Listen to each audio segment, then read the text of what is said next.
하나님의 말씀을 구하라.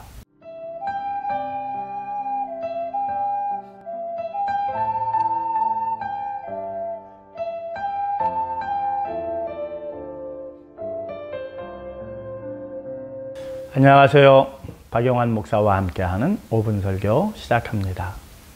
기쁨이 행복이고 행복이 기쁨이라는 사실 우리 다 알고 있습니다. 그런데 그 기쁨에는 항상 보람과 흐뭇함이 있어야 됩니다. 보람과 흐뭇함이 없는 기쁨은 쾌락일 뿐입니다. 주님께서 이 땅에 오셨을 때의 목적이 있었습니다. 포로된 자에게 자유를 주시고 마음이 상한 자를 치유하시고 또한 슬픔에 잠겨져 있는 자에게 기쁨의 기름을 부으시기 위함이라고 이사야서 61장 1절에서 3절까지 기록되어져 있는 내용이 있습니다. 예수님께서 우리에게 기쁨을 주시기 위해서 오셨다면 사탄은 그 기쁨을 빼앗는 게 사탄의 목적이겠죠. 어떻게 빼앗는가 봤더니요, 우리들에게 이렇게 접근을 하더라고요. 천하만국을 보여주면서 예수님께 한 것이죠.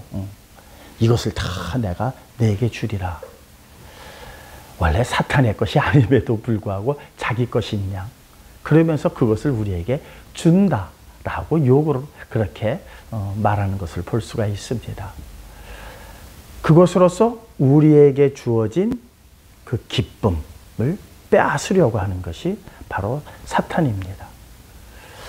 이런 일들 우리가 많이 겪는 것 같습니다.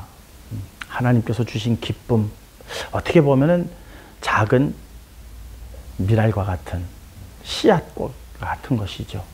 그것을 빼앗기 위해서 사탄은 혈안이 되어져 있는데 왜? 그 소중함, 그 미랄의 위대함을 사탄은 너무나도 잘 알고 있거든요.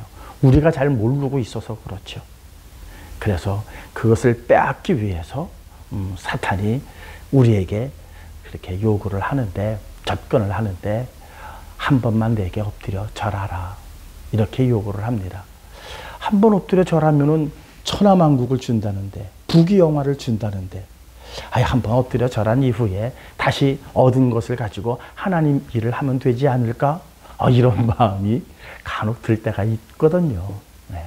그게 바로 사탄의 유혹이죠.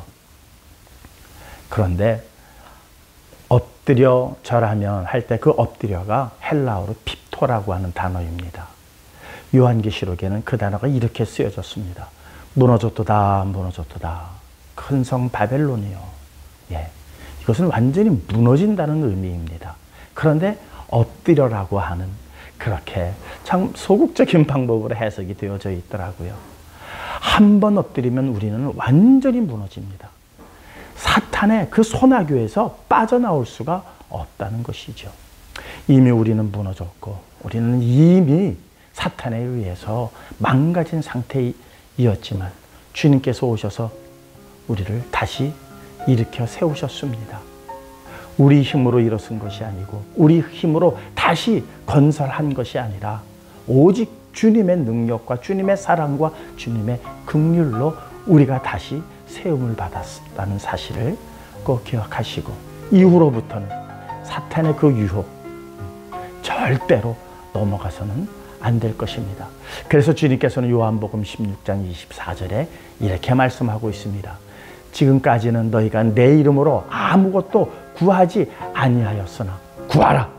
그러면 너희가 받으리라. 그리고 기쁨이 충만하리라 말씀하셨습니다.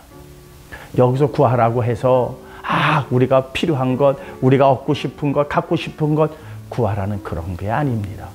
여기서 구하라는 것은 하나님의 말씀을 구하라. 그리스도를 구하라. 그 외에 너희가 구할 게 무엇이 있겠느냐. 그리하면은 너희에게 기쁨이 충만하리라 말씀하셨으니 괜히 그 구절 잘못 이해하시고 그래 구하면은 다 주신다고 하셨지 내 생활에 내 삶에 필요한 것을 구해야지 이런 어리석은 자 되지 마시고 정말 구하라 하신 그 무엇을 구하라 하신 것인지를 우리가 분명히 깨달아서 주님께서 우리에게 주시고자 하는 그 기쁨에 충만함을 이루시는 가운데에 영원한 나라에서 주님과 더불어 행복한 삶을 누리실 수 있는 저와 여러분들 되시기를 주님의 이름으로 축원합니다.